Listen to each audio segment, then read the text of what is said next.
Assalamualaikum dan salam sejahtera. Dalam video ini, saya akan mengupas sedikit tentang kesalahan bahasa yang berlaku dalam media sosial, iaitu kesalahan percampuran kod dalam akaun rasmi TV3 Malaysia di aplikasi Threads. Secara ringkas, percampuran kod merujuk kepada penggunaan dua atau lebih bahasa dalam satu ayat atau wacana. Fenomena ini sering berlaku apabila penutur mencampurkan bahasa Melayu dengan bahasa Inggeris dalam komunikasi harian, terutamanya di media sosial. Menurut Oplex 1980, percampuran kod boleh berlaku dalam bentuk intra-ayat, iaitu apabila unsur bahasa lain dimasukkan dalam satu ayat tanpa menukar struktur keseluruhan ayat tersebut. Walaupun percampuran kod ini sering dianggap biasa dan santai, dalam konteks akaun rasmi seperti TV3 Malaysia, penggunaan bahasa yang betul dan baku sebenarnya lebih sesuai bagi menjaga kejelasan dan kredibiliti. Kajian ini dijalankan untuk dua tujuan utama. Pertama, mengenal pasti kesalahan percampuran kod dalam akaun TV3 Malaysia di aplikasi Threads. Kedua, membincangkan punca serta kesan percampuran kod terhadap kefahaman dan persepsi. Seterusnya, saya akan menguraikan analisis bagi setiap data yang telah dikenal pasti. Analisis ini memberi tumpuan kepada kesalahan jenis percampuran kod sahaja serta kepentingan pentotolannya dalam konteks komunikasi media sosial. Bagi data yang pertama, terdapat penggunaan percampuran kod melalui perkataan share dan experience yang berasal daripada bahasa Inggeris dalam ayat bahasa Melayu. Fenomena ini dikenali sebagai percampuran kod jenis intra-ayat, iaitu percampuran bahasa dalam satu ayat yang sama. Menurut Poptech, pencampuran kod intra-ayat berlaku apabila penutur mencampurkan unsur bahasa lain tanpa menukar keseluruhan struktur. Dalam konteks ini, penggunaan perkataan bahasa Inggeris sebenarnya boleh digantikan dengan padanan bahasa Melayu seperti kongsikan dan pengalaman. Jika tidak diperbetulkan, penggunaan ini boleh menyebabkan pengguna menganggap bahawa bahasa Melayu tidak mencukupi untuk menyampaikan makna, sedangkan hakikatnya bahasa Melayu mempunyai kosakata yang lengkap. Kajian oleh Hashim Musa 2006 turut menegaskan bahawa pencemaran bahasa melalui percampuran kod boleh menjejaskan keaslian dan martabat bahasa Melayu dalam jangka masa yang panjang.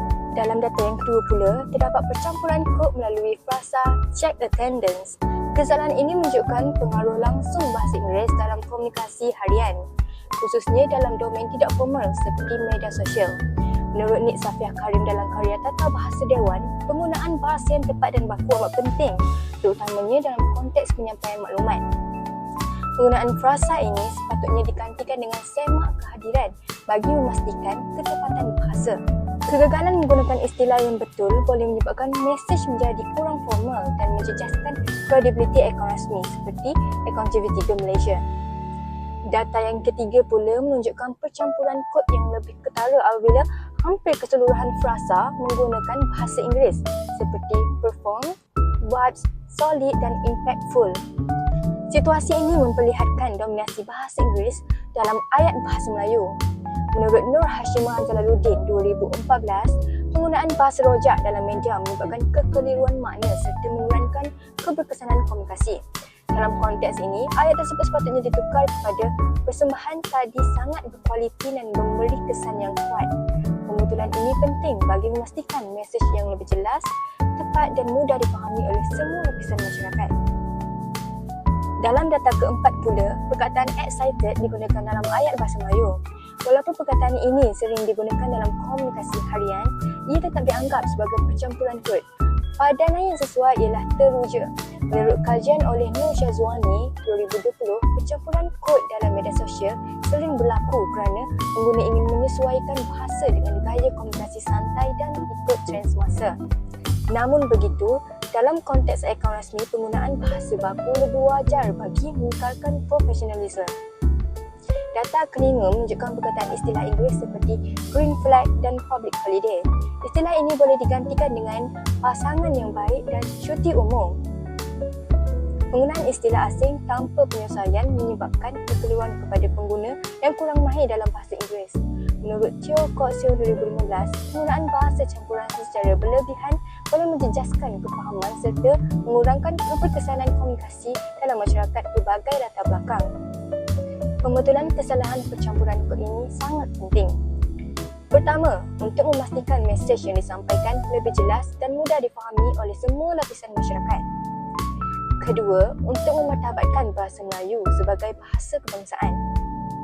Ketiga, untuk menjaga imej profesional akaun rasmi seperti akaun TV3 Malaysia.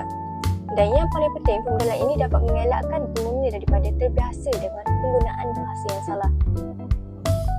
Jika diperhatikan secara umum, terdapat beberapa sebab kenapa ia berlakunya percampuran kod. Antaranya ialah pengaruh globalisasi dan penggunaan bahasa Inggeris yang meluas dalam kehidupan harian. Selain itu, media sosial sendiri memang cenderung kepada gaya komunikasi santai. Jadi, ramai pengguna termasuk akaun rasmi ikut gaya bahasa tersebut supaya ianya nampak lebih relatable. Menurut Nur Syazwani, pengguna media sosial cenderung mencampurkan bahasa untuk menyesuaikan diri dengan trend semasa dan menarik perhatian audiens yang muda. Dari segi kesan pula, percampuran kod ini boleh memberi impak kepada kefahaman pengguna. Sebagai contoh, tidak semua pengguna fasih berbahasa Inggeris. Jadi, mereka mungkin sukar memahami maksud sebenar sesuatu caption. Selain itu, dari segi persepsi pula, penggunaan bahasa campuran dalam media rasmi boleh menjejaskan imej profesional. Menurut Asma Haji Omar, bahasa yang tidak jelas boleh mengganggu fungsi komunikasi dan menimbulkan salah faham. Sebagai kesimpulan, percampuran kod memang sudah menjadi kebiasaan dalam media sosial, tetapi penggunaannya perlulah dikawal, terutamanya dalam akaun rasmi. Walaupun ianya kelihatan santai dan menarik, penggunaan bahasa yang betul sebenarnya lebih penting untuk memastikan komunikasi yang jelas dan berkesan. Oleh itu, semua pihak perlu peka dalam menggunakan bahasa supaya bahasa